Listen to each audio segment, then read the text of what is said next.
Hoje nós vamos tratar a respeito do que é pecado. Então, a pessoa que deseja seguir a Jesus Cristo adquire o direito de ser filho de Deus. Portanto, se torna herdeiro do reino de Deus e da vida eterna, recebendo assim o perdão de todos os seus pecados passados, presente e futuro, caso se arrependa, confesse e deixe. Depois que alguém já se converteu, ainda continua a viver no mundo pecaminoso, mas não deve compartilhar mais de suas filosofias e métodos que são contrários à palavra de Deus. A Bíblia nos informa que o mundo, ou seja, o sistema político, econômico e social, estão sob o domínio das forças malignas. E o texto de 1 João 5,19 diz assim: sabemos que somos de Deus e que o mundo inteiro jaz no maligno. Segundo os Coríntios 4, 3 e 4. Mas se o nosso evangelho ainda está encoberto, é para os que se perdem que está encoberto, nos quais o Deus deste século cegou o entendimento dos incrédulos, para que lhes não resplandeça a luz do evangelho da glória de Cristo, o qual é a imagem de Deus. Então, o sistema do mundo, ele é dominado pelo diabo. E nós precisamos saber disso. E como nós estamos vendo o que é pecado, quer dizer, nós estamos vivendo neste mundo com todas as suas filosofias, o sistema político, tudo corrompido, né? Mas nós ainda vivemos aqui. E nós precisamos viver aqui sem nos contaminar por esse sistema pecaminoso. Por isso que a nossa luta é grande contra o pecado, contra a carne, que é as nossas próprias vontades, né? Então nós temos que lutar todo dia para que a gente não peque contra Deus. Veremos como Satanás ataca a humanidade e como podemos vencê-lo colocando em prática os ensinamentos de Jesus Cristo. Pecado, então nós vamos à definição de pecado. O que é pecado? Pecado é tudo que transgride as leis e a vontade de Deus. Isso é pecado.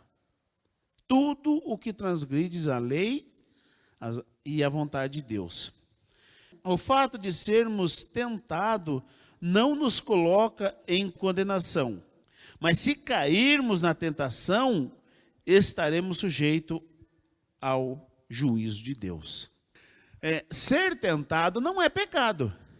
Pecado é quando a gente cede às nossas vontades e cai na tentação. E cede para a tentação. Então, isso é pecado. Agora, ser tentado, até Jesus foi. Mas ele não caiu. Então, é importante a gente saber que a tentação em si, ela não constitui um pecado. Nós não pecamos por sermos tentados. Nós pecamos quando cedemos à tentação. Aí sim. Então, Tiago 4,17 diz assim: portanto, aquele que sabe que deve fazer o bem e não o faz, nisso está pecando. Então, o texto ele diz que saber o bem e não fazer o bem é pecado. Então, pecado é conhecer o bem e fazer o mal. Isso é pecado. Agora, então, tem um jargão, né? Que nós pecamos por palavras, atos e obras, né? Mas aqui está falando uma outra coisa, por omissão. Nós podemos pecar por omissão, saber o bem e não fazer o bem. Então, também nós podemos estar... Olha o que diz o texto. Ó. Aquele que sabe que deve fazer o bem e não o faz, nisso está pecando. Olha só. Então, pode acrescentar mais um nesse chavão aí. Nós pecamos por pensamentos, palavras e ações. E agora, omissões. Porque é o que diz o texto aqui. Se nós nos omitir, nós estamos pecando também. Saber o bem que deve fazer e não fazer, comete pecado. Então é interessante. Eu só estou recapitulando aqui para a gente passar adiante. Então, isso é pecado. A gente saber o bem e não fazer é pecado. Aí, Levítico 5,17, e a pergunta é: pecar sem ter conhecimento da verdade, mesmo assim é considerado pecado? Aí vamos no Levítico 5,17, que diz assim, ó: e se alguma pessoa pecar e fizer contra algum de todos os mandamentos do Senhor aquilo que se não deve fazer, ainda que eu não soubesse, contudo será culpado e levará a sua iniquidade. Então, se a pessoa não sabe que é errado e a pessoa faz, ela está pecando? Tá, gente. Está pecando, mesmo que não soubesse que aquilo é pecado. Vamos supor assim, ó, o Cauã, ele não sabe que na tomada dá choque, né? E se ele colocar os dedos na tomada, ele leva choque ou não? Mas ele não sabia, não podia levar choque, né? Então é isso que está dizendo o texto aqui. Se alguém fizer aquilo que não deve fazer contra os mandamentos do Senhor, ainda que não soubesse, contudo será culpado e levará a sua iniquidade. Então, gente, é melhor a pessoa saber para poder se arrepender do que a pessoa não souber e ir para o inferno sem saber: oh, Senhor, mas eu era tão bom. Ninguém vai ser salvo por ignorância. Ninguém. As pessoas só serão salvas pela fé em Jesus Cristo. Por ignorância, não. Então, ainda que não soubesse, é melhor se saber para você, então, poder se arrepender. Porque se não souber e fizer aquilo que não deve fazer, comete pecado. E ainda será considerado culpado e levará a sua iniquidade. Então, ninguém pode alegar: mas eu não sabia. Gente, quer saber? Está aqui. Ó. Quem quiser saber o certo e o errado, vai para a Bíblia. Por que nós incentivamos as pessoas a fazer devocional? Para isso. A pessoa precisa saber o que é certo e o que é errado, porque está tudo escrito aqui. Agora, quem não quer saber, então não precisa estudar a Bíblia. Quem não quiser ir para o céu, não precisa estudar a Bíblia, não. Mas quem quer ir para o céu, fazer o certo, precisa estudar a Bíblia. E a ênfase do nosso trabalho é essa, ó. É aqui, ó. Nós incentivamos as pessoas a estudar a Bíblia. Porque se não souber e fizer, será culpado e levará a sua iniquidade. Qual é a fonte das tentações e que brota o pecado? Tiago, capítulo 1, diz assim, desde o 13. Ninguém, ao ser tentado, diga: sou tentado por Deus. Porque Deus não pode ser tentado pelo mal e Ele mesmo a ninguém tenta. Ao contrário, cada um é tentado pela sua própria cobiça, quando esta o atrai e o seduz. Então a cobiça, depois de haver concebido, dá luz o pecado, e o pecado, uma vez consumado, gera a morte. Então a fonte de onde surge todos os pecados é a nossa cobiça, é a nossa vontade. É por isso que nós precisamos matar a nossa carne. Matar a nossa carne é nesse sentido.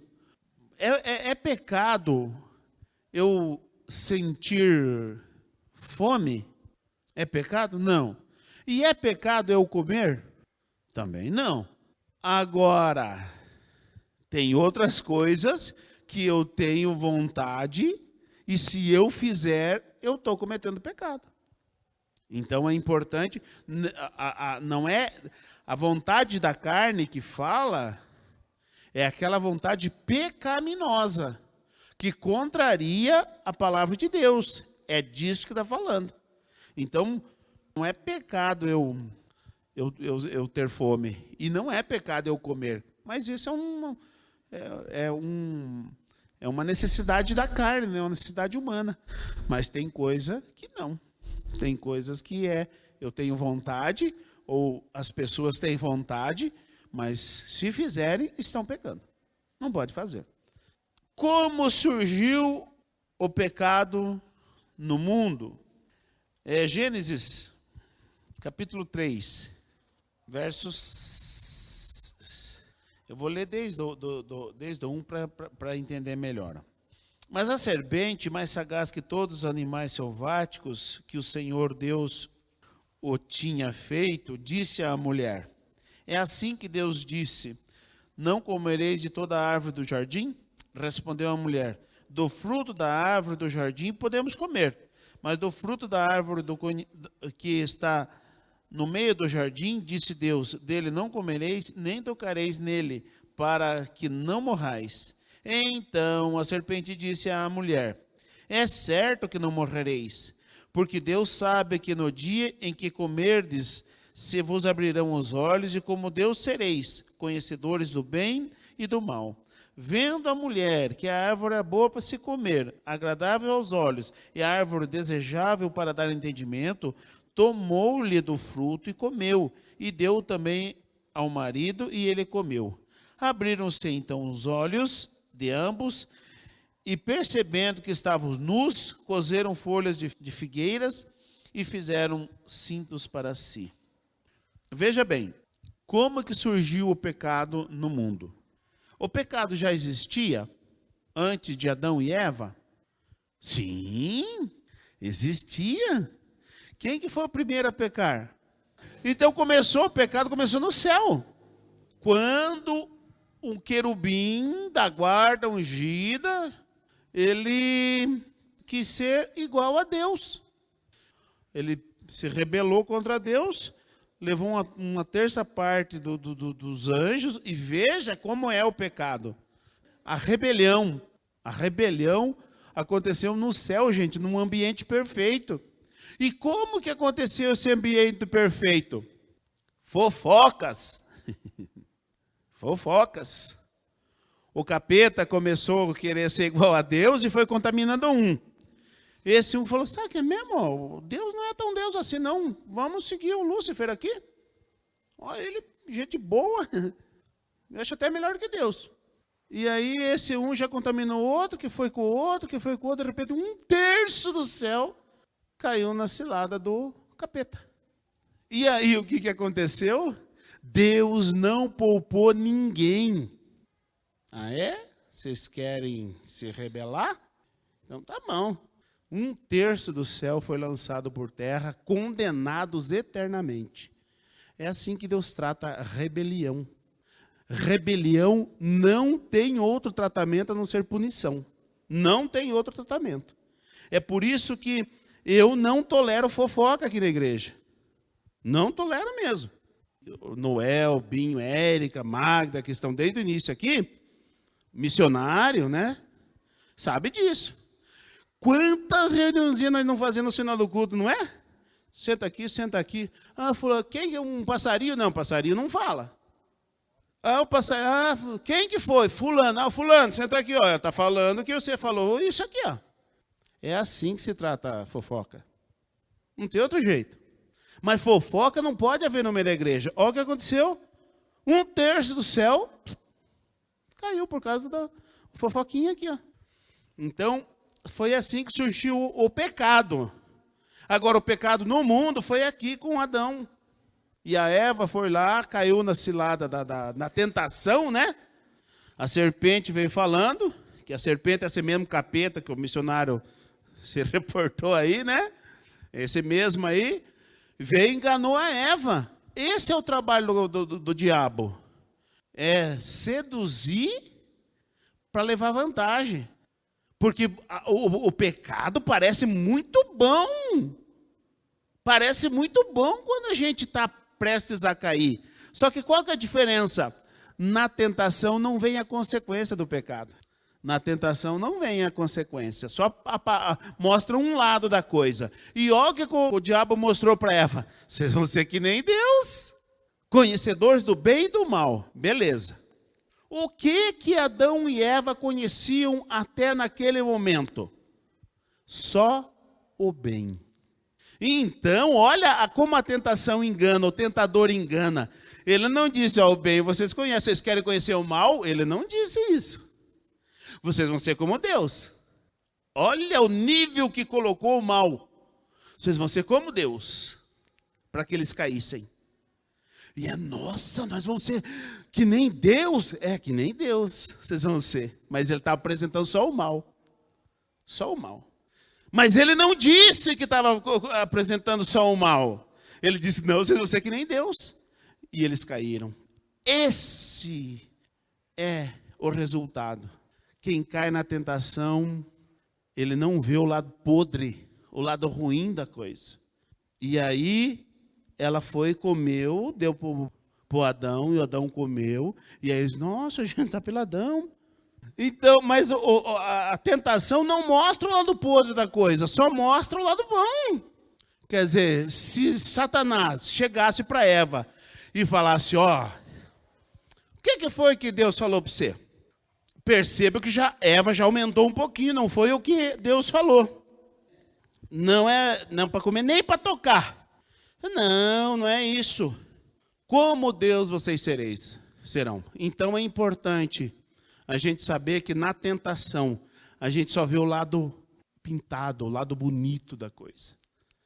Não mostra a consequência do pecado. Porque a serpente não falou, viu, ó, se vocês comerem, vocês vão ser como Deus. Só que vocês vão ter que sair fora aqui desse lugar aqui, que é maravilhoso. Vocês vão ter que trabalhar, ralar para comer o pão do dia a dia, viu? Não mostrou isso.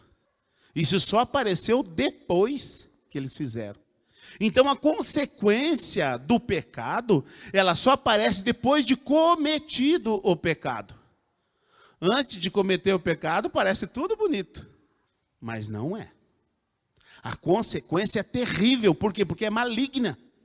A consequência do pecado é terrível. Ela só aparece depois do pecado cometido. Não aparece antes. Então é importante a gente saber disso antecipadamente, para que a gente não caia na tentação. Porque a tentação parece bonito, parece gostoso, parece bom. Mas não é. É só aparência. Depois a coisa vira do outro, vira dos avessos. Porque ninguém sabia qual era a consequência aqui, né? E é isso às vezes que acontece com a gente. A gente cai na armadilha achando que é tudo bonito, maravilhoso, gostoso e bom, mas não é, só aparência. Depois o caldo entorna e a gente fica sabendo como é terrível a consequência do pecado. Quem está por trás das tentações, né? Aqui nós vimos, é o diabo. E no Mateus capítulo 4, veja que ninguém está livre da tentação. Porque aqui no Mateus, no capítulo 4, olha o que diz aqui o verso 1. A seguir foi Jesus levado pelo Espírito ao deserto para ser tentado pelo diabo. Porque o diabo está por trás do pecado, né? Instigando os nossos desejos. Então, o diabo ele não sabe o que a gente pensa. Ele sabe o que a gente faz e o que a gente fala. Mas ele não sabe o que a gente pensa. Só que ele vê os nossos passos. Eu não vou falar nada para vocês, mas se eu fizer esse gesto aqui, vocês sabem o que eu vou fazer? O que eu vou fazer? Vou sair fora. Eu não preciso falar nada para vocês. Mas se eu sair de lá, peguei rumo à porta, para onde que eu vou? Vou sair para fora. É isso que o diabo sabe. Ele vê os nossos atos e ele vê os nossos passos. Mas ele não sabe o que a gente pensa. Então, se ele vê, ele está indo na direção do pecado, eu vou instigar mais ainda. Vou colocar mais tentação para ele. E vou não sei o quê. Lógico, vai cair. Mas não quer dizer que o diabo sabe o que eu penso. Ele não sabe o que eu penso. Mas ele viu que eu estou indo rumo ao pecado, pô. Então, por isso que é importante a gente saber que é ele que está por trás de todo pecado. Mas a tentação é conforme o meu desejo, muitas vezes. Nesse caso aqui, olha só. Esse caso não era desejo de Jesus.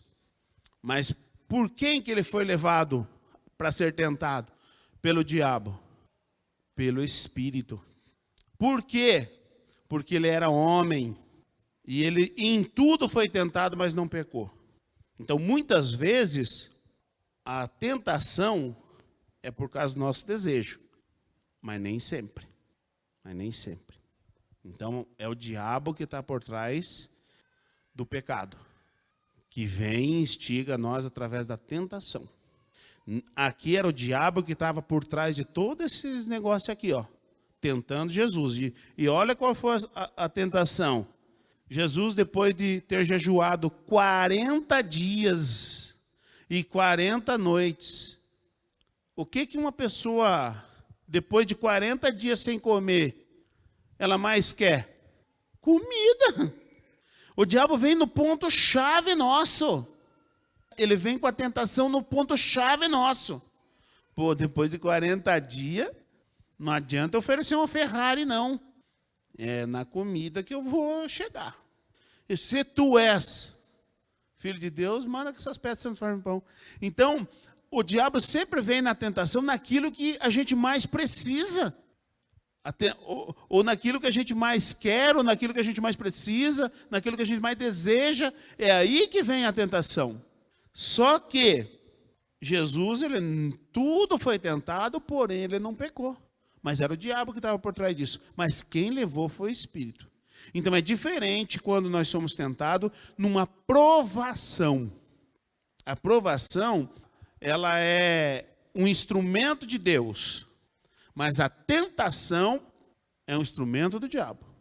Oi. Por isso que mistura, hoje em dia, muito pecado misturado com o evangelho. Porque Satanás fala, se tu és filho de Deus, então ele acaba que lança uma palavra que parece que vem de Deus, porque ele mistura a palavra de Deus, porque Jesus era filho de Deus. Então ele está lançando a palavra com o nosso desejo. Então muitas vezes a igreja hoje está corrompida porque ela mistura a palavra com o nosso desejo. E aí não consegue discernir que é satânico, né? E aí cai, porque fala assim, não, mas está falando da palavra, e aí junta com o meu desejo. Então, podia falar, não, eu sou filho de Deus, e eu estou com fome, e aí o desejo dele ia cair, né? Então, hoje faz muito isso, as igrejas misturam a palavra com o desejo do homem, e aí cai, né?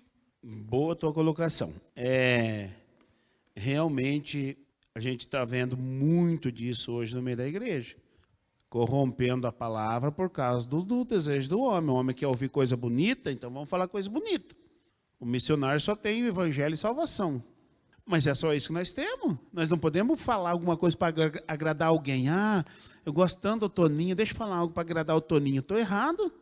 Não devo falar nada para agradar o Toninho. Mas não devo falar nada para ofender o Toninho. Eu devo falar a palavra de Deus. Agora, se a palavra de Deus agrada ou desagrada, aí é o problema de cada um.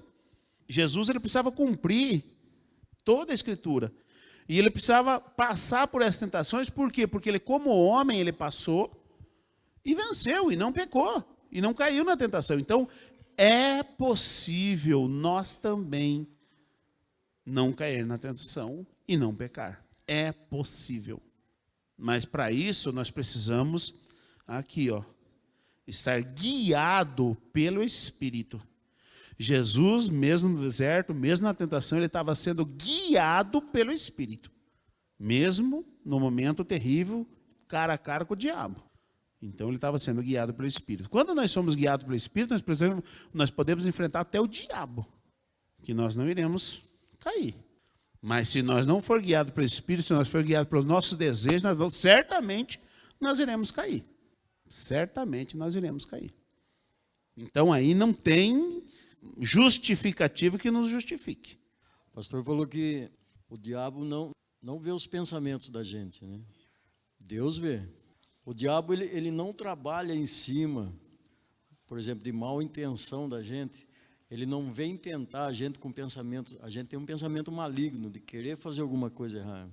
Ele não vem tentar em cima disso, porque está só no pensamento.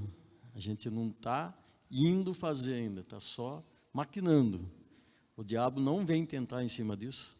Ele não sabe o nosso pensamento, mas Muitas vezes é ele que está por trás daqueles pensamentos.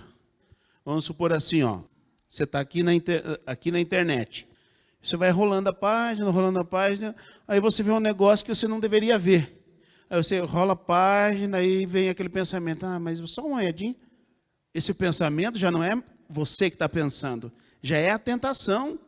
Mas o diabo não conhece os teus pensamentos, mas ele viu que o teu olho regalou. Não é que ele conhece os teus pensamentos, mas daí ele já está ali por trás maquinando. Então, pastor, ele pode gerar pensamento na gente, assim, tipo, ele gera assim um pensamento em nós? Ele instiga pensamentos impuros, ele instiga, ele não conhece. Ele joga a tentação, mas ele não sabe se você está pensando, se você não está pensando. Só Deus que sabe. Por isso que aí o texto de Tiago, ele diz assim, continuando o texto aqui de Tiago, Tiago capítulo 1, olha o que diz aqui o texto. Então a cobiça, depois de haver concebido, dá à luz o pecado. Então, a partir do momento que veio o pensamento e você começou a pensar naquilo, então você já gerou o pecado, porque a palavra diz que olhar impuro, você já pecou. Olhar com intenção impura, você já pecou. Mas o que ainda não gerou a morte? Porque só está no pensamento. A partir do momento que você tira do pensamento e coloca em ação, gerou a morte. Quer dizer, daí foi consumado o pecado. Não está mais aqui no pensamento. Já é pecado aqui. Tem que pedir perdão por aquele pensamento? Tem que pedir perdão por aquele pensamento. Quando vem esses pensamentos, a gente não dá corda para ele. A gente mata o nosso pensamento. Pastor, é por isso que, então, um dos itens da armadura é o capacete da salvação para proteger a nossa mente. A nossa mente. Exatamente, a nossa mente, a nossa alma.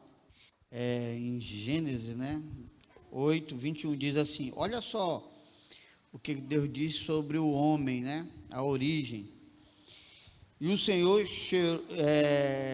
cheirou o suave cheiro quando Noé saiu da arca, e disse, o Senhor cheirou o suave cheiro, e disse o Senhor em seu coração, não tornarei mais a amaldiçoar a terra por causa do homem, porque a imaginação do coração do homem é má. E diz assim, desde a sua meninice. Então, desde criança, a gente atende porque é ruim mesmo. Pensamentos ruins é próprio do homem. Só Deus para nos livrar. Assim, que o irmão fez a pergunta, do pensamento. Hoje estava comentando uma coisa com a minha filha à tarde, que aconteceu com nós, sobre a circunstância que o inimigo armou, para a gente cair uma vez numa armadilha. Então, assim, ele não vê pensamento, mas ele fica olhando a circunstância, os acontecimentos, E que nem o Davi. Davi, ele pecou através de quê? Do olhar, Ele começou a olhar lá Betseba, primeiro, e o diabo fez isso. Então, eu penso assim, ele olha as circunstâncias, os acontecimentos, que a pessoa está querendo, ele observa que a pessoa está querendo fazer a coisa errada, daí ele ajuda, Exatamente. Ele proporciona, Por quê? Porque, como o missionário leu, a nossa natureza é má. Nossos pensamentos são maus. Nós somos maus. E o próprio Jesus, ele constatou que ele diz assim, se vós que sois maus, sabei dar boas coisas aos vossos filhos, quanto mais vosso Pai Celestial. Quer dizer, Jesus está constatando que nós somos maus. Mesmo nós maus sabemos dar boas coisas para os nossos filhos. Quanto mais Deus. Assim, a gente tem o hábito de orar e orar em voz alta. Então, vamos supor, eu tenho um pecado e aí eu oro pedindo para Deus tirar esse pecado de mim. Eu não corro o risco do inimigo escutar e me tentar mais ainda? Beleza. Boa colocação.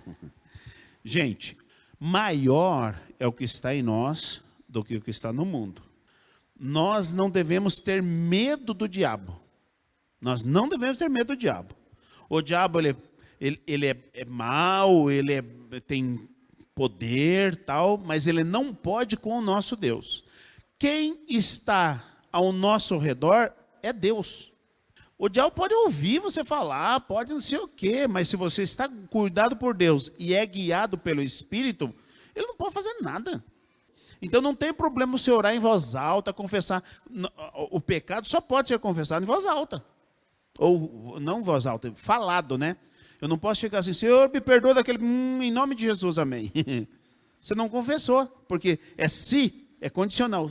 1 João 1,7. 7-9. Se confessares o pecado, Deus perdoa. Mas tem que ser confessado. Então nós não precisamos ter medo do diabo. Você pode falar o que você quiser falar. O diabo não pode passar por cima de Deus para te atingir. Porque para ele te atingir, tem que passar por cima de Deus. Mas então, seja guiado pelo Espírito. Porque você guiado pelo Espírito, o diabo nunca vai poder te tocar. Nós não precisamos ter medo do diabo. Não tenha medo do diabo. Tema a Deus.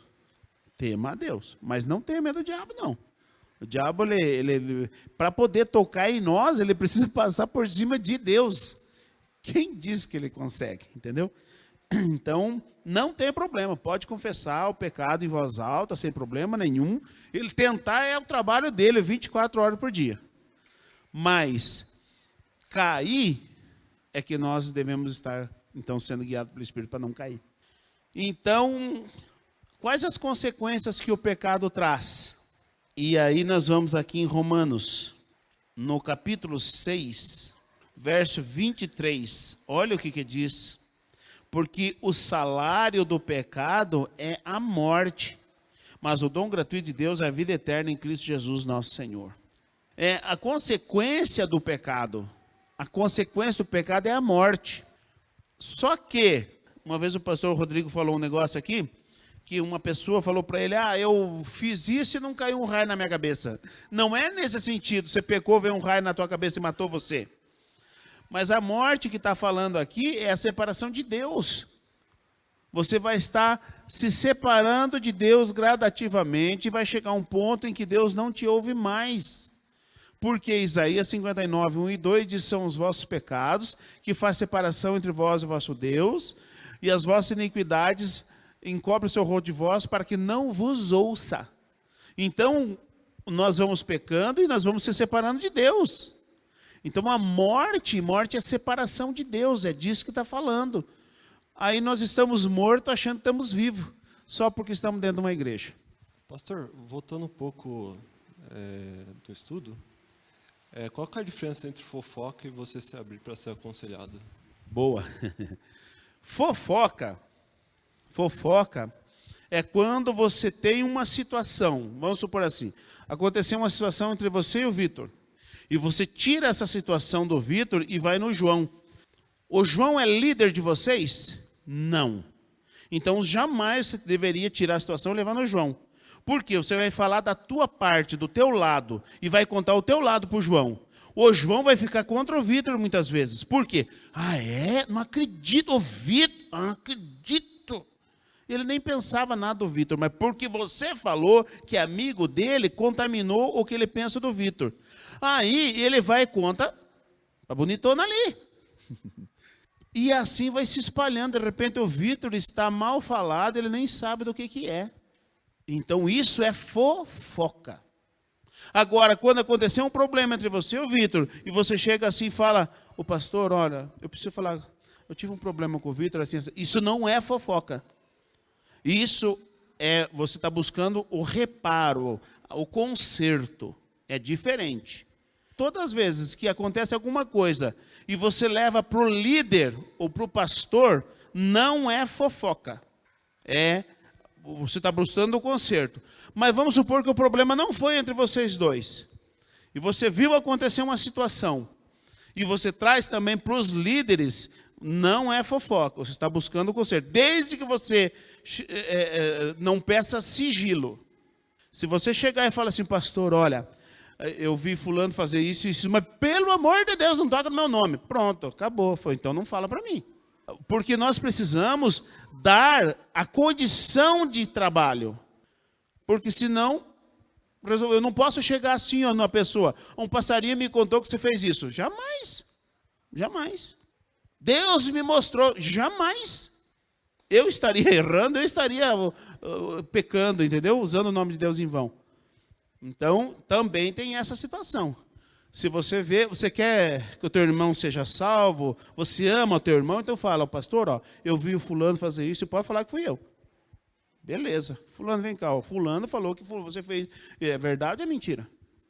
É assim que se conserta. É assim. Então, se for, não toca no nome, pronto. Aí você já estragou o trabalho, você pode ser cúmplice de um erro do teu irmão. E a Bíblia diz que não é para nós participar do pecado alheio. Então, é sério. Romanos 6, 23. Porque o salário do pecado é a morte. O teu salário vai chegar lá no final da tua vida, vai ser a tua própria morte. É o salário do pecado, é o salário de uma vida pecaminosa, vai ser lá que tu vai receber, vai ser na tua morte. Porque você não, eu começo a trabalhar, já recebo o salário do mês. Não, só vou receber no final do mês, aí eu vou receber o salário. Então isso aí é uma advertência, né, para aqueles que amam o pecado, querem viver no pecado, vai ser a sua morte. No final, o resultado que você vai ter, não espere vida, não espere bênção de Deus, porque a Bíblia, para isso, ele se manifestou, para desfazer a obra do diabo. Agora, se você quer viver uma vida de pecado, saiba que você vai morrer e a morte é eterna. Exatamente. Então, ninguém que vive em pecado deve esperar coisa boa. Porque o salário, quer dizer, é a recompensa pelo que você fez. Essa é a recompensa. E ninguém pode reclamar da recompensa daquilo que ele mesmo fez. Diante de Deus somos indesculpáveis. Aqui João 8:34. O que o pecado faz com quem o pratica? Ou com aqueles que o praticam? João 8:34 diz assim. Pastor, Oi. tem um período de tempo que Satanás fica tentando a gente? Por exemplo, você tem um pensamento. Aí você fala, não quero esse pensamento. Sai em nome de Jesus. E aí passa mais o tempo. Você tem um período de tempo, pastor? Tem.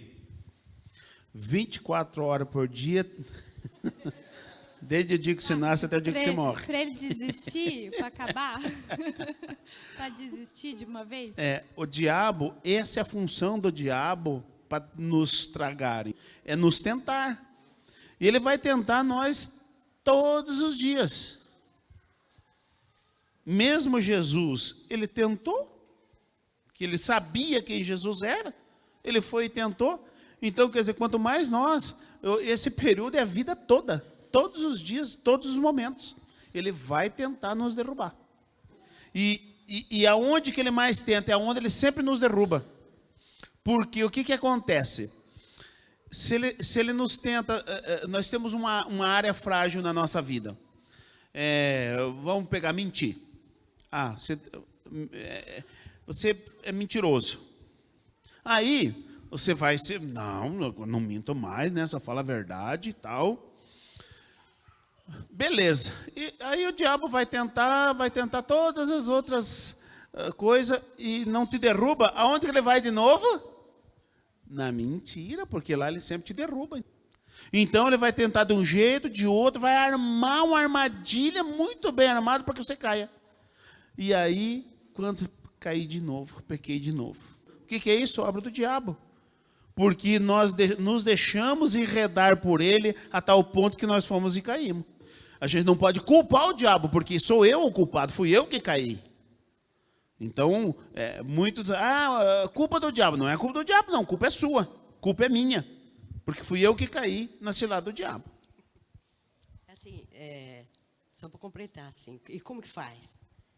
Não cai mais, você sabe que você já sabe que é o inimigo tentando, e porque assim, a verdade, conhecereis a verdade vos libertará.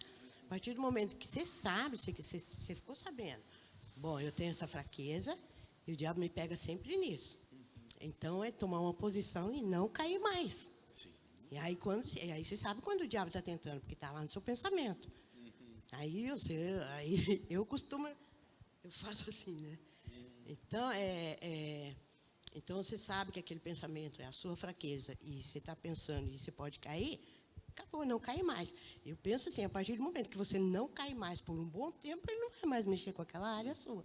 Então, eu penso assim, tomar uma posição e não cair mais, porque aí isso a gente consegue. Né? Porque toda vez que ele vir nessa área e você cair, Então, essa área vai estar sempre aberta para ele mexer. Então, a gente tem que tomar uma posição e não cair mais nessa área, que aí não vai ter mais. Sim, mas não quer dizer que nós estamos imunes à tentação. Ele vai tentar, vai. É nós que precisamos tomar a posição e não cair mais. Isso aí, perfeito. O que nós devemos fazer para evitar o pecado? Mateus 26 diz assim, o 41. Vigiai e orai, para que não entreis em tentação. O espírito, na verdade, está pronto, mas a carne é fraca. Então, o que nós devemos fazer para evitar a tentação? Vigiar e orar. Muitas vezes a gente ora, mas não vigia. Não adianta nada. Não adianta nada. Você orou, beleza. Mas você não vigiou, você caiu de patinho. Então, primeiro é vigiar. Primeiro veio vigiar, depois orar. Para que a gente não caia em tentação. Por quê? Porque o Espírito, na verdade, ele quer Deus. O nosso Espírito, ele é voltado para Deus. Mas a nossa vontade continua humana, mesmo nós sendo pastor, sendo crente, a vontade continua humana. Então nós devemos vigiar. Tem que vigiar, porque senão a gente cai na tentação, certo? Então, o que mais que nós podemos fazer? Daí Romanos 6,12. Diz assim, Romanos 6,12. Não reine, portanto, o pecado em vosso corpo mortal, de maneira que obedeçais às suas paixões. Então, nós não podemos deixar com que o pecado reine em nós, dominando os nossos desejos. Reinar é isso. Nós cedemos ou nós deixamos com que o pecado domine os nossos desejos. Então, mentir, que eu falei, eu sou compulsivo para mentir. Não, eu não posso deixar o pecado dominar essa área na minha vida. Eu fazia isso, aquele outro. Não, eu não posso deixar. Eu tenho uma queda por isso, por aquele outro. Não posso deixar. Não reine. Quer dizer, eu não devo deixar o meu desejo, o meu mau desejo me dominar. É isso que eu devo fazer. Não reinar é não deixar ele dominar, me dominar. Porque daí eu sou escravo do pecado. Eu sirvo ao pecado. Eu deixo de ser servo de Deus e me torno escravo do pecado. Tiago 4,7 diz assim: sujeitai-vos, pois, a Deus, mas resistir ao diabo, ele fugirá de vós. Para que nós não venhamos a cair no pecado, para evitar o pecado, nós devemos nos sujeitar a Deus. E o que é se sujeitar a Deus? Se sujeitar à sua palavra, ao que está escrito. Isso é se sujeitar a Deus. Está escrito, acabou. Eu não devo... não, mas isso não é bem assim. Não devo contestar. Está escrito. Para isso eu devo saber o que está escrito. E é por isso que a gente incentiva, estude a Bíblia, faça devocional. Anote, porque quando você anota, você grava mais. Então, para evitar, nós devemos vigiar, não deixar com que o pecado nos domine, mas também nos sujeitar a Deus. É assim que nós evitamos o pecado. E o que nós devemos fazer se por um acaso a gente pecar? Ou quando a gente pecar?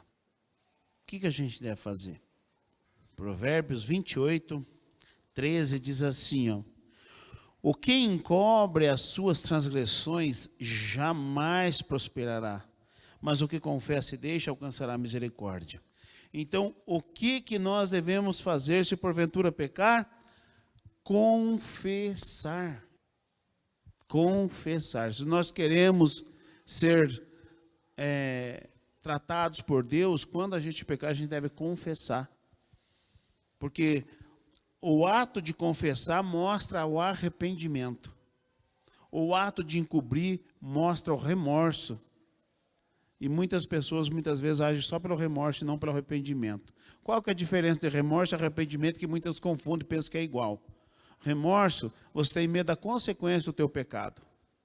Você tem medo da consequência. O arrependimento, você quer o conserto do teu erro. Ainda que te custe caro, mas você quer o conserto. Você não quer se afastar de Deus.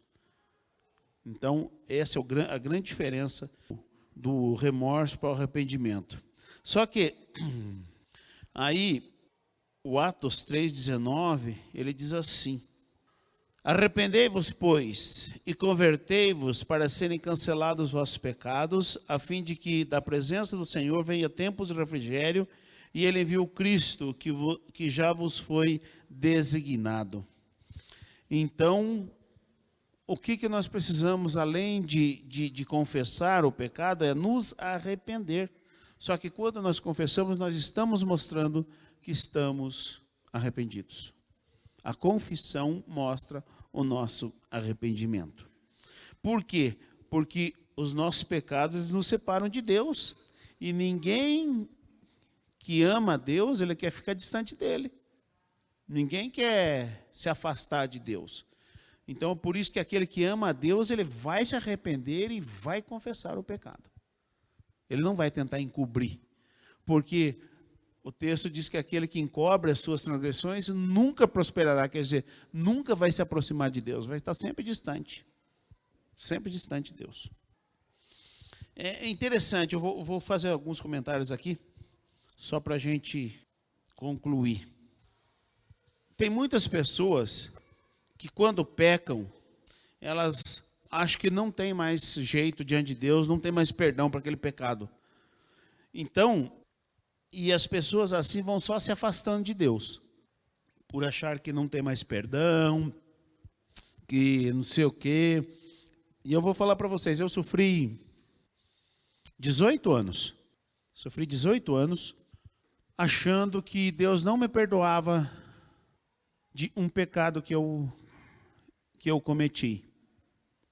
Passei 18 anos sofrendo achando que Deus não me perdoava daquele pecado. E Deus sabia da sinceridade do meu coração. Eu era sincero, eu queria realmente o perdão de Deus, porque eu queria fazer a vontade de Deus. Então eu me esforçava, mas parece que nunca estava bom. Parece que eu nunca ia ser perdoado daquele pecado. Então quando a gente... Só tem um pecado que não tem perdão, que é o pecado contra o Espírito Santo. Todos os outros pecados têm perdão. Todos os outros pecados. E o que a gente deve fazer se por acaso a gente cair numa tentação e pecar, e cometer um pecado? A gente costuma chamar, nossa, mas esse é um pecadão. A mentira é um pecadinho. Quem disse isso? Pecado é pecado, tanto faz um assassinato, uma chacina, ou uma mentirinha. Tanto faz. O que acontece? Qualquer um desses pecados custou a vida do nosso Senhor Jesus Cristo. Qualquer um deles. Então, a gente tem a mania, né? Uma má conduta de a gente achar que mensurar o pecado. Esse é um pecadão, esse é um pecadinho. Não, gente. Pecado é pecado, tanto faz. Mas quando a gente se arrepende do pecado, que diz o texto de Atos 3,19, arrependei-vos, a gente deve crer no perdão de Deus. Por que eu sofri 18 anos? Porque eu não cria que Deus me perdoava daquele pecado. Então eu sofri. Também eu não me perdoava por aquele pecado. Sabe quantos anos eu tinha quando eu pequei? 11 anos. Eu tinha 11 anos de idade. E eu sofri até os 29 anos por aquele pecado. Até que Deus me esclareceu a mente. Usou uma pessoa que veio lá, não sei de onde, veio lá em casa especificamente para isso. E aí sim, aí eu criei que eu fui perdoado. Mas eu tinha 11 anos de idade, gente. E eu sofri até os 29 anos. E por causa disso eu cometi vários outros pecados, vários outros erros. Porque tinha momento que eu falava, caramba, você não tem mais jeito para mim mesmo, então... Eu cheguei a pensar isso. Mas tinha jeito, era o diabo me enganando que não tinha mais jeito. Era eu que não aceitava o perdão de Deus, ou não cria no perdão de Deus. Então, nós, quando pecarmos, nós precisamos crer no perdão de Deus. Porque a partir do momento que você pecou, se arrependeu, confessou o pecado, Deus já te perdoou. E os Salmos diz que Ele perdoa e esquece. E nós precisamos confiar no perdão de Deus. Porque o Isaías diz que ainda que o nosso pecado seja vermelho como o carmesim, Deus perdoa. Ainda que seja horrível o nosso pecado, Deus perdoa. Nós não podemos fazer como muitos fazem. Sair da presença de Deus e continuar pecando. Devemos fazer como João 8. Jesus fez para aquela mulher. Vai e não peques mais. Então, a partir do momento que nós recebemos o perdão, nós devemos sair e não pecar mais. Porque Deus já nos perdoou.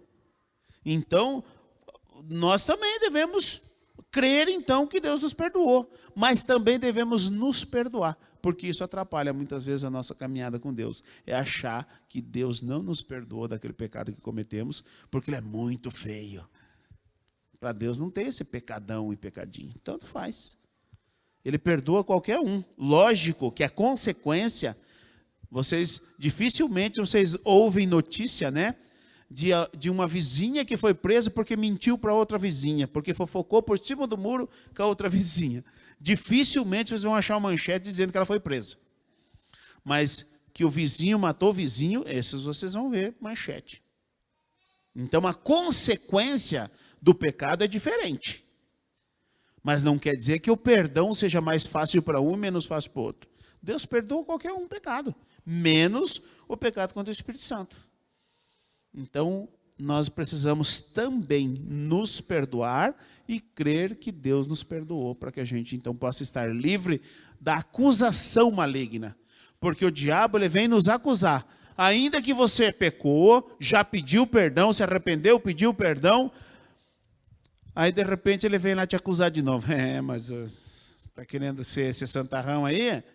Mas lembra que você fez isso, você fez aquilo e fez aquele outro. O diabo faz isso com a gente muitas vezes. O que a gente deve fazer? O que Jesus fez. Arreda-te de mim, Satanás. Agora, se você não tem certeza que você confessou aquele pecado, o que você faz? Senhor, naquele instante que veio aquele pensamento, você fez isso, fez aquilo, Senhor, em nome de Jesus, me perdoa porque eu fiz isso, aquilo e aquele outro. Me perdoa em nome de Jesus. Pronto. Aí se vier novamente esse pensamento de acusação, você fala, para trás de mim, Satanás. Te repreendo. Muitas pessoas não têm consciência da gravidade do pecado e suas consequências. O pecado é tão grave que tem poder de destruir a vida de uma pessoa e levar a sua alma para o inferno. Foi por causa do pecado na vida dos homens que Deus enviou Jesus Cristo ao mundo para morrer em uma cruz, derramando o seu sangue inocente para dar uma nova oportunidade de salvação em Cristo Jesus para todos os homens. Então, é importante a gente crer no perdão, mas saber da gravidade do pecado. O que é o pecado contra o Espírito Santo? Mateus capítulo 12, 24. Mas os fariseus, ouvindo isto, murmuravam, este não expele demônios, senão pelo poder de Beelzebu, maioral dos demônios. Olha quem disse, os fariseus. Jesus, porém, conhecendo-lhes os pensamentos, disse, todo reino dividido contra si mesmo ficará deserto, e toda a cidade ou casa dividida contra si mesmo não subsistirá. Se Satanás expele Satanás, dividido está contra si mesmo. Como, pois, subsistirá o seu reino? E se eu expulso demônios por Beelzebu, por quem os expulsam vossos filhos? Por isso, eles mesmos serão vossos juízes. Se, pois, eu expulso demônio pelo Espírito de Deus, certamente é chegado o reino de Deus sobre vós. Ou como pode alguém entrar na casa do valente e roubar-lhe os bens sem primeiro amarrá-lo? E então lhe saqueará a casa? Quem não é por mim é contra mim. Quem comigo não ajunta, espalha. Por isso vos declaro, todo pecado e blasfêmia serão perdoados aos homens, mas a blasfêmia contra o Espírito não será perdoado. Se alguém proferir alguma palavra contra o Filho do homem, ser-lhe-á perdoado. Mas se alguém falar contra o Espírito Santo, não lhe será perdoado, nem neste mundo, nem no porvir. Então, quem eram os fariseus? Os fariseus eram aqueles que interpretavam a lei para o povo. Eram os mestres, aqueles que ensinavam o povo.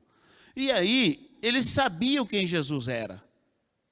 Mas, porque se eles aceitassem quem Jesus era, eles perdiam o seu posto. Aí, eles preferiam, então, rejeitar Jesus para permanecer nos seus postos, continuar a ser os bambambam, os líderes religiosos da época, e falaram, porque Jesus expulsava o demônio, fazia coisas que só Deus podia fazer. E aí ele diz, não, isso aí expulsa o demônio pelo poder de Beelzebu, não é por Deus não, ele não é de Deus não, isso é falso profeta. E então o pecado e blasfêmia contra o Espírito Santo é você saber que é de Deus e dizer que é do diabo. Ou vice-versa, é você saber que é do diabo e você dizer que é de Deus. Isso é blasfêmia contra o Espírito Santo. Não tem perdão. E quando diz nem neste século, nem no porvir, que época que Jesus estava falando? Época da lei. Então não tinha perdão na época da lei. E qual que era, nem no porvir? Na época da graça. Então esse pecado não tinha perdão nem na época da lei e nem hoje na época da graça. Não tem perdão mesmo. Blasfêmia é você atribuir aquilo que é do diabo a Deus, dizer que é o Espírito Santo de Deus que está fazendo. Então, esse é o pecado contra o Espírito Santo. Vamos ficar de pé, então, vamos orar, vamos encerrar. Senhor, muito obrigado por esse estudo, que o Teu Espírito Santo esclareça melhor em nossos corações. Eu te peço, Senhor, a Tua bênção, a Tua graça sobre cada um. Também, Senhor, ministro a bênção do Senhor sobre o Teu povo, em nome de Jesus. Amém.